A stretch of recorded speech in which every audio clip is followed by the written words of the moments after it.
I really like the Fold. It's still got my SIM card in, and I'm going to carry on using it going forward.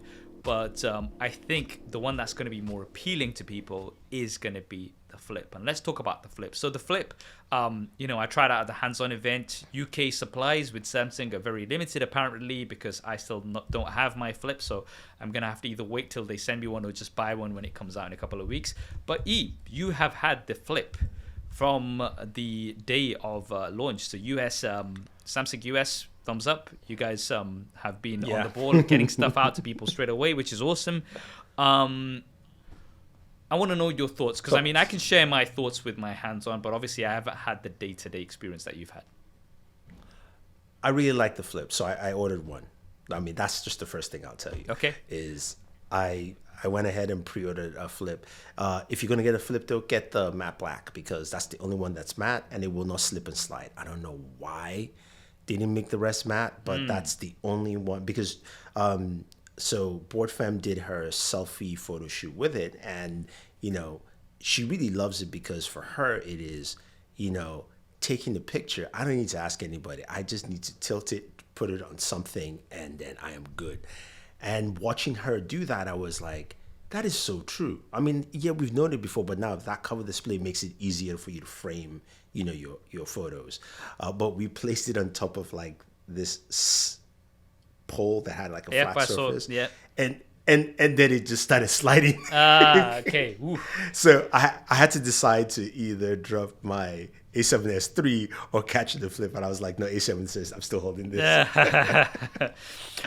But it's really nice. The hinge feels much better than the original Flip or the Flip 2, and the display, as I mentioned earlier, the crease feels smaller. It doesn't feel like, it feels like you open up a regular phone. So I just dropped my gaming video on the Flip, and one of the biggest benefits is that you can use all the custom game controllers that you can connect to Android smartphones on the Flip, and yet still fold it up, and it's smaller than the controller itself. Those controllers are really small, and the Flip just still becomes smaller. So it really is it's a device that I see it having more legs than most people give it credit for. I think there are certain things that they need to fix, like I would like to see a bigger battery in there, because even if you're using it on a day-to-day, it's fine. But if you start doing really heavy tasks on there, whether it's gaming or just watching a lot of content on there, that battery drains, right? It now starts feeling like an iPhone to me, almost. Not, it's still better, but it still feels like the iPhone 12, not the 12 Pro Max. But if they can increase the battery somehow, maybe make that cover display even bigger. And honestly, the images from the camera actually are pretty good. I'll just say that this is something where Samsung can continue to drive that price even lower, and then we have like imagine like an $800 foldable. Now it's seen as $999, where it becomes cheaper, and they can just keep a price point at like $800 or say $899, and we know that that's a really solid price for your entry foldable. And then the Fold series becomes a $1,200, aka a Galaxy S21 Ultra type price point. Totally. And I think the price is the biggest thing for the Flip, because Samsung, to get that pricing, considering that the previous folders were like what, $1,400, right? That's a significant drop. That's almost like that's $400 off, or I think in the UK it's around $300, $350, right? That's a significant drop in price, right? And it makes it a lot more accessible. Now, a couple of things I want to touch on is like, when you mentioned that you can keep it half open, and then you can do the flex view, and then that way, especially if you want to use the front-facing camera where you have a bigger viewfinder, yes, you can use a cover display.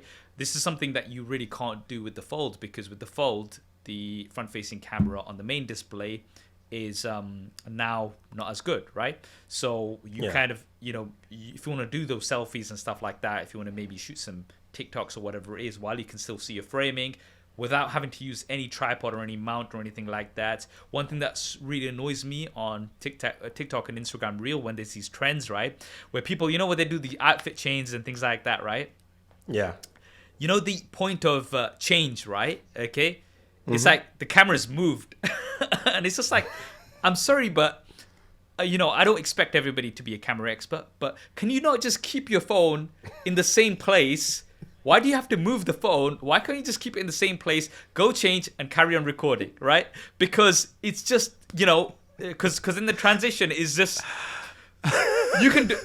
Sorry, that's a wrap for another time. Because whenever I see that, I'm like, I'm not gonna like this because that is lazy. It's such an easy transition to do, right? You just need to make sure the camera doesn't move, right? Now with the Flip, right? If you're using the front-facing camera, which is a very good quality front-facing camera on the Punch-Out, you kind of use flex mode. You keep the camera there, and you record whatever you want to do. You pause it, you come back, you keep your camera there and you start it. You don't need to invest in a tripod or something. I quite like that, right? Yeah. So that's quite nice. Obviously, we talked about the price, but here's my question, and this is something that is coming to me. Okay, so it's got the folding factor, which is great, right? But when you open it up, it's not. I mean, yes, we talked about some of these flex mode features and things like that, right? But generally speaking, like 80% of the time, you're just going to be using it as a standard smartphone, right? It's opened up, so it's a standard smartphone which you can fold in half, okay? Yeah. For $1,000, right? And you are having a few compromises, like you mentioned, the battery life. It's not got as good battery life as something else. So say right now for about $1,000, you can get pretty much an S21 Ultra, right? Yeah, roughly, yeah. Yeah. So roughly speaking, you're going to be able to get an S21 Ultra, which sure doesn't fold in half, but it's got much better cameras, right? Remember, it's got two telephoto cameras. It's got the periscope zoom camera, right? But you're not the customer. And again, trust me, I'm with you on that, Cam. Again, it's me. I've learned so much more from watching Board Femme do content, because the mindset of what she considers a product she likes is very different. She looked at the Xiaomi, and when I showed her the screen in the back, she was like, "Oh, that's golden. That is just pure treasure." So it's to me, it's where I think Samsung can have a hit, but they need to be able to give that messaging properly. They do a much better job than they need to market. Yeah, that is. I think that's a key point, because you mentioned about the Xiaomi, and Gazelle saw that, it's like, oh, awesome, right? But a lot of these are kind of considered, potentially gimmicky features, right? Which your regular consumer is gonna buy the S21 FE, like straight away. It's just like, what's reliable right now? It's just like, for all, they're still a bit unsure. Yes, it's more durable. The screen is more durable. The frame is more durable. You've got IPX8, right? But there's still going to be a certain level of hesitancy. Whereas for that same price, you can get something that's a lot more familiar. It's a lot more reliable. So that's the question. And that's something I think we're going to have to wait and see from the audience. And, definitely drop us comments as well below, that if you had the choice between, a foldable device, which does give you some additional features, but you have to have some compromises, right? Or would you like something that's more familiar, a standard smartphone? You get more features, but you don't get that foldable factor.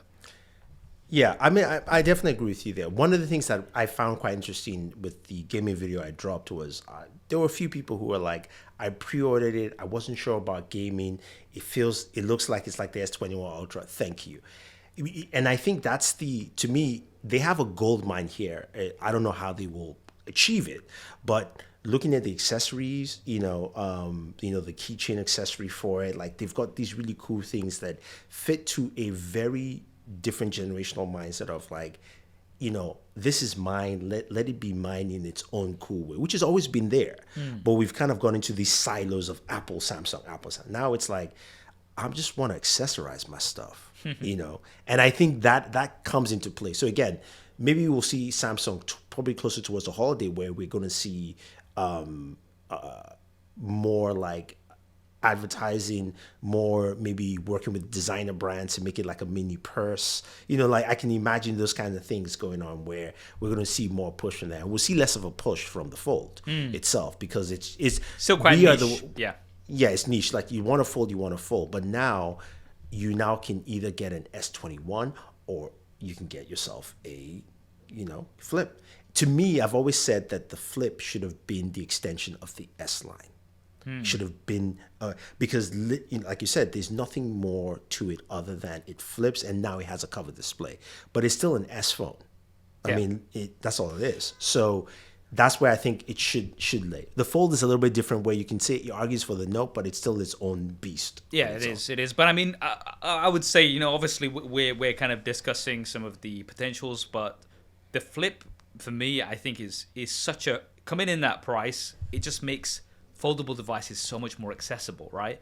And it is super cool having something like that, which, you know, does have some of these features which you might consider gimmicky, but it's just cool. Like, you know, every time, it's funny, whenever I've got my Folds, my nephew calls it the iPad phone. He's like, "Oh, Saf, you've got the iPad phone," and I'm like, "Yeah, Samsung wouldn't like to hear about that, but it's cool. It's different. You know what I mean? Like, we've had these slabs which look very similar for the past 10 years, right? Okay, yes, they've been increasing slightly, and then we've got devices which literally fold in half, which is mind-blowing, and I'm super excited for the technology. I'm really looking forward to kind of how this develops and, you know, what happens next. So let's see. I hope you enjoyed that clip. If you want to hear the full podcast episode, then that will be linked down below. And if you want to see more clips like this, then be sure to subscribe and hit that bell icon so you don't miss them. Thanks for watching. This is Saf on SuperSaf Speaks, and I'll see you next time.